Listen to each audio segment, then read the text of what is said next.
Hey everyone, today I'm coming to you with a review on the brand new Star Wars The Vintage Collection Dark Trooper. Now this is a deluxe release figure, which means it does cost a pretty penny for a vintage collection figure, but it is included with a Dark Trooper charging station, which I never thought we would get in TVC, but now that we have it, I am very happy to have it and makes me want to get some more so I can make the whole charging station wall, but already Army built the hell out of the Black Series one, so I think I'll only get maybe one more of this one, but we will see. Other than that, though, I don't have too much to say in this intro, so without further ado, let's get into the Dark Troopers review. So besides the TVC Dark Trooper, the only other thing we have to go over is the box. Now, this is in the standard new kind of plastic-free packaging for the deluxe TVC figures, and it does look pretty good, but it just, when you see the price of this figure, which in Canada I paid $42.97 or $41.97, which is just insane for this figure. It just didn't feel worth it just holding this little box with some couple things shaking around in there, and I don't think it is worth that price still. But other than that, the box does have some very nice images. You can see the Dark Trooper on the side. You can see the Dark Trooper punching on the back, says the Mandalorian. There you can see the Dark Trooper with all of his accessories and another image of him there. Star Wars The Vintage Collection Dark Trooper. And yeah, and then I guess in the box I could show you, because I do have it untaped here. That's how it came. The figure was, he was in this part, and the charging station was in that part right there. Oh no. Here, let's get this sorted out here. Boom, boom, boom, boom, boom, boom, boom. But that is not the only thing for the packaging, because it is included with a instruction manual, which I find interesting. Oh, you need the instructions on how to take the hands off, and an instruction on how to put the gun on his belt. On the back, you can see how you assemble the charging station and put the Dark Trooper in, and it shows you how to line them up. So when you do that, I don't have two here, so I can't show you, but I don't think you need this side. I think you would just put kind of like this. If you had another one of this, you just put it on the side so it attaches, which I find interesting for sure. But you know, cool design. We'll go more in depth into that in the latter half of this review segment. I want to go over the Dark Trooper first. Obviously, that is all the jibber jabber on the instructions. Cool to get, but not really helpful. Now, the TVC Dark Trooper itself is very, very good. I don't think it's as good as the Black Series one. It does have one thing on it that I think makes the figure have some more flair, but also makes it a little bit worse, and that is this big orange kind of cube on the back of his head that kind of sticks out. Now, that is to allow light to go through, so as you can see, don't mind my box or my phone cover there. There you can see what it kind of looks like here. So you can get some kind of cool images if you desire. Yeah, shout out to my phone case. I didn't think I would get in the video, but I wanted to show you what the light looks like in it. Now, the rest of the figure does have a couple improvements over the Black Series version, and the main one is that he can actually hold his gun on the side of his leg, which was absent on the Black Series version, which I always thought was odd, but it is very good to get it on here. Now, the whole design of it is very reminiscent of the Black Series version, just obviously shrunken down. It does have some articulation points that were taken away because it is smaller, so you don't get that butterfly joint like you got on the Black Series one, and you get some weird looking joint up here with just how it bends, which was not like that on the Black Series version, I believe. Yep, no, it was not. And the shoulder pads on the Black Series one moved up. But obviously the rest of it, it's very dark, so it's kind of hard to see all the detail, but you do have some red dots there on the torso, which is great. Very shiny figure. You can see some factory information, which isn't always the greatest, but the detail is very well done on this figure, and I don't think I have anything really bad to say about the design itself. I do think that is not going to be the best for most collectors. I know some people probably aren't going to be a huge fan of that, but you're going to have the Dark Trooper like this most of the time. I know that's not a good excuse, but still, it's an interesting feature to have. I just don't know if it's worth having this big orange dot on the back of his head to have that feature.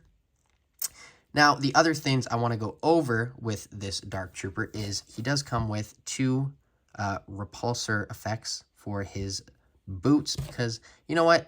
Mandalorian was made by Jon Favreau, and when these flew on the screen, I got Iron Man flashbacks. Oh, I have it in the wrong hole. So there is 2 holes on the foot. You want to put it in the middle one here, because that is where the rocket comes out, but he does have a peg, which is cool to have. So you can kind of get him flying with those, which you got to just play around with it, but it is cool to get that. And then he is included with a set of fists, which go in like so, and go in like so. And then you can put him in the charging station like this. And how you do that is you go like, put it in sideways like this, kind of just squeeze it in, drop it, and the feet stick down. So you got to have him standing here. And the tubes don't necessarily attach perfectly to him, which isn't the greatest, but still it does look like he is charging. I'll get this box out of the frame, but it does look pretty good nonetheless. That is very, very cool to have. Huh. Interesting. Just never thought we would get that in TVC. So that is a very cool addition for sure. And then you just kind of take it out, but that does look cool. And I imagine having a whole wall of them would look even cooler. But other than that, there isn't a lot more to go over with this Dark Trooper. Kind of can see all the details here. It's essentially just a shrunken down Black Series 1. So if you have that figure, or if you've seen my review on it, I imagine you kind of know what you're getting with this. But regardless, let's get into the articulation segment. So for articulation on the Dark Trooper, the head goes up that much. I think that's a little too much because I can see that the ball is kind of popping out, but still, that is very good movement for flying poses. And then it goes down that much, side, side, full 360. Does have some neck movement, which is always great to get. Then the arms go out that much, down, full 360. The shoulder pads don't go, do they? Actually, mind you, there is a slight little bit of movement. Is that supposed to be like that? I'm unclear, but there's a little bit of movement. No butterfly joint like on the Black Series 1. Single jointed elbows go in that much, down that much, and has swivel there as well. Not on the other side. And then the hands go up that much, down, and full 360. I did like the joint on the Black Series 1 more because you could kind of get it into, I'll show it in the comparison, but you could swivel it at the same time. And this is the same design or style of joint on both sides, so you're not getting anything different on the trigger fingers, or trigger finger and gun holding hand. Then the ab crunch goes down that much. Back, side, side, full 360. The legs kick forward that much. Back, splits. Oh, wow.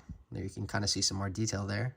Sorry that the figure isn't getting shown that well. It's just because of how dark it is. You can't really see all the details. And then there is an upper thigh cut. Single jointed knees. Goes up, down that much. Is it loose here? Yeah, it was loose on this side. And then rotates as well. And then the ankles go up, down, and ankle rocker pivot, and no rotation. But that is a very good articulation for a TVC figure and a Dark Trooper. So let's get into some comparisons. So here we have the TVC Dark Trooper next to the Black Series 1. Now, I do like the Black Series 1 a little bit more than this one just because of all the crazy articulation. And like I was mentioning, the hand on this one, this is how it's like on the TVC one, but it can only go up and down, but it also can rotate on the Black Series 1, which I think is very necessary on the figure, but we just don't get that on this one, which, okay, oh well, I don't know what to say. It's whatever, I guess. It's a TVC figure, so it's a lot smaller, so it does make sense in that aspect. But I'm gonna take this guy out of the frame. I'm gonna put this guy back in, and here is a TVC Stormtrooper next to the Dark Trooper. Here is a TVC Purge Trooper. Here is a TVC Death Trooper. So they are actually very similar sizes, all things considered. If not, the Dark Trooper might be a little bit shorter. Here we have a Maul DeLorean. Oh, doesn't really want to stand. Okay, you get the point. And then here we have a TVC Dark Trooper, or not Dark Trooper, Darth Vader. This looks very, very good. And then we have Din Djarin and Bo-Katan next to the TVC Dark Trooper. Very excited for that rescue set because I'll finally be able to get a clean Mando that doesn't have snow in it. But other than that, it is time for my thoughts on the TVC Dark Trooper. Dubstep in Star Wars. I still will never be able to get over that. So overall, I think this is a very good representation of the Dark Trooper for TVC. I do think there are a couple things that hold it back, being that little cube on the back of his head, and some of the articulation is a little bit just lackluster, but at the same time, I do get it because it is a lot smaller compared to the Dark Trooper, and it isn't terrible by any means. I just had the Dark Trooper for the longest time and realized how great of articulation that had, and then when I got to this, I was kind of expecting that, but I didn't get everything I exactly was wanting, but still great articulation and design nonetheless, and this is definitely a very cool inclusion to have. But at the same time, the Black Series Dark Trooper came out to around $45 to $50, and this figure comes out to $42, $44, like $42 to $44 in that range. Canadian, keep that in mind. So I don't think that's a good price whatsoever. I think this is maximum maybe a $35 figure, or even $30 kind of is pushing it. This doesn't seem to be that much more worth it in my opinion. It's just a couple pieces of hollow plastic on the side and some wires to give them a charging station, but hey, they think that's a deluxe, I guess. So this little thing here was $42, and it's great. I don't really have any problems with it, but that price does hold it back, in my opinion. So with the price and a couple of the other flaws that I noticed on the figure, I think I'm going to have to give this figure a final rating of 8 out of 10. I still think it's a great figure. I just think that price is not that great at all. And that is obviously kind of the max that you'll get, because this was at Walmart and they tend to go on the more pricier side there. So if you do get it at GameStop or something, it will be cheaper. But do let me know what you think of this TVC Dark Trooper in the comments below. As always, thank you guys so much for watching my video. You guys can't even see this thing. I hope it looks okay on the video, but other than that, like, comment, subscribe, and I will see you in my next video. But until then, he has been the Dark Trooper. And I have been Jagger Collector. Bye, guys.